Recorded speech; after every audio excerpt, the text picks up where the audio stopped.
Hey guys, so welcome back. In today's video, I'll be showing you how to download manual journals. So you first want to make sure that you're actually logged in and connected to your Xero account within your Google Sheets.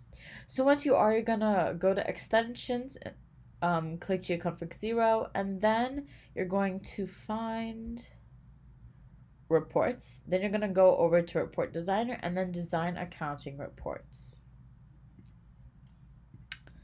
In the drop-down menu, we're going to select Manual Journals, and then don't forget to set the date range that you actually want your manual journals to be in. Then you're going to go select Date, all of journal lines, line amount types, and status. Then in the Change Pool settings, you're going to deselect Display Date Range, and that just kind of removes the title of your manual journal.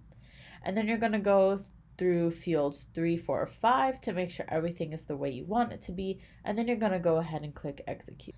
And then once properly executed, your screen should look something like mine, and that is how you know you've successfully downloaded your manual journals. Thank you, and have fun!